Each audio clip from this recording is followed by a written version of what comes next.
Hey, Mr. here today to talk about graphing inequalities, my favorite thing ever. I feel like I'm in art class every time I'm doing these. Ooh, so exciting. Okay, so check this out. I got 4 examples for you today. We're going to be looking at a vertical inequality, a horizontal inequality, a couple slant line inequalities. Cool stuff. Okay, I'm going to want you to remember one thing for today and remember it forever for the most part. Anytime you're dealing with a less than or a greater than, you are going to want to be dashing the line that you're drawing when you're graphing this. And anytime you're dealing with a less than or equal to or greater than or equal to, you're going to be wanting putting a solid line. Okay, let's get started.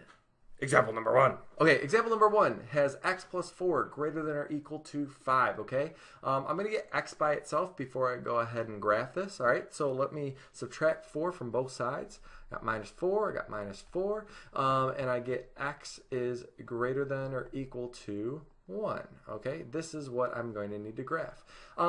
For the most part, when I'm doing this, I am pretending like this inequality is just an equal sign. So what do I do if I have x equals 1, for example? That's how I kind of think about it. And really, that's just a vertical line at x equals 1. Okay, so I'm going to go ahead and draw that line. Before I do that, I look at the inequality. It's a greater than or equal to. So that means I'm just going to draw a solid line there. Okay, so let me do that. The solid line at x equals 1. It's as good as I can get right now. All right, and there is my line. Now, because it's inequality, it's going to require some shading. So this is the art piece. I'm excited. For the most part, I like vertical ones because it's pretty straightforward. Whichever direction the inequality is pointing, it'll say, for the most part, what to shade in. Because it's greater than, it's pointing to the right. I'm going to shade in everything to the right of the line, okay? Let me see if I can use my little marker tool. I'm excited to use this. All right, so here we go. All righty, there we go. Everything to the right of that. And I'm just going to go ahead and shade that in, all right? You catch my drift, okay? Kind of sloppy, but hey, you get the point. All right, let's go ahead and do the next example. All right, next example is going to be a horizontal inequality. Okay, the horizontal inequality, since we're on the subject, is just y is less than 3. Okay, I'm going to think of that again as an equal sign.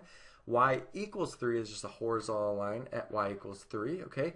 And because it's a less than symbol, I am going to use a dash line to represent that, okay? So I'm just going to go up here to y equals 3, and I'm going to do a horizontal line that's dashed there, okay? And putting arrows on both sides. There is my line at least, okay? Now you just got to go ahead and do the shading. It says less than, okay? So the way I think of this is less than. Another word for less is below, okay? So I make less than you, or I make below than you, like I'm in a below tax bracket because I'm a teacher. Anyway, so I'm going to be shading below, okay? And that's kind of how I remember this. So less than, below, greater than, above. All right, so less than, below. Again, let's go ahead and shade that. Let's see how quick I can shade it this time. There we go. So I'm going to shade everything below that line. Alrighty? Alright, let's go on to the next example. Okay, so I got 2x plus y is less than or equal to 9. This time, I'm not going to have a horizontal or vertical line. I'm going to actually have a slant line, all right, because I have the x and y involved here. All right, so I can get y by itself, so I can put it in somewhat of a slope-intercept form. So I'm going to subtract 2x from both sides. All right, that's going to cancel, and I'm just going to get y is less than or equal to negative 2x plus 9. All right, now that's in a slope-intercept form, I could go ahead and graph it by hand, or you can use your calculator. The calculator also does inequalities fairly well. Check it out. All right, so I'm going to get a graph open on my calculator, all right? To do an inequality, what you're going to do is before you start entering the negative 2x plus 9, you're going to go ahead and hit the delete button, okay, which is like the backspace. And what you'll notice is it'll get rid of the equal sign, and then it'll give you 5 options. It'll give you less than or equal to, less than, equal to, greater than or equal to. Well, I need a less than or equal to, so it's going to be option number 1. I'm going to click that. Then I'm going to go ahead and type my line. So negative 2x plus 9.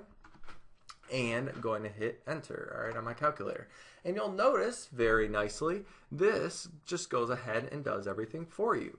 What's really nice about this also will, if you hover your mouse or over the line of the equation, it'll pretty much show you if it's solid or if it's dashed, which is really neat. So if you're really bad at remembering this, especially for like ACT and stuff like that, calculator will tell you this for you, okay, which is really cool. Also, it's going to shade the side that is actually correct. Notice that the shaded side is below because, again, it's a less than or equal to. So less than, again, is shade below the graph itself, okay? Let's go ahead and do one more example. Let me switch to another window there and to our final page. Here we go. It's 2x minus 5y is less than 0, okay? So I'm going to, again, get y by itself, all right? So I'm going to subtract 2x, okay? If you remember back to the previous videos, when I subtract numbers, that really does not flip my inequality, okay? The only thing that does flip the inequality is if, like here, I have to divide or multiply by a negative number. So since I have to divide by a -5 on both sides, this is going to change the direction of the inequality, okay? So I'm just going to go ahead and do that. That'll cancel. I get y is now greater than because the inequality flipped because of that. And it's going to be a negative divided by negative, which is just a positive. 2 over 5x, okay? There is my inequality. Again, let's just use the calculator just to see it in action one more time, okay? So I'm just going to go up here and I'm going to hit the delete button and I'm going to select, with my arrow keys this time, the greater than symbol, okay? That's option number 4, okay? And I'm going to use the fraction tool now to go ahead and make my 2/5 come to life. Let's go ahead and do that. All right. And then I'm just going to go ahead and put an X next to it. Let's go ahead and graph that. And you'll notice this time when you hover over the graph itself or the line itself, you'll notice that it is a dashed line representing that to make this inequality true, you cannot put anything on that line and make this statement true, just everything above it. Again, greater than means shade above. All right, so hopefully this helped you out a lot. If you have any questions, call me on over. For the most part, if you don't, go ahead and try a couple problems out yourself.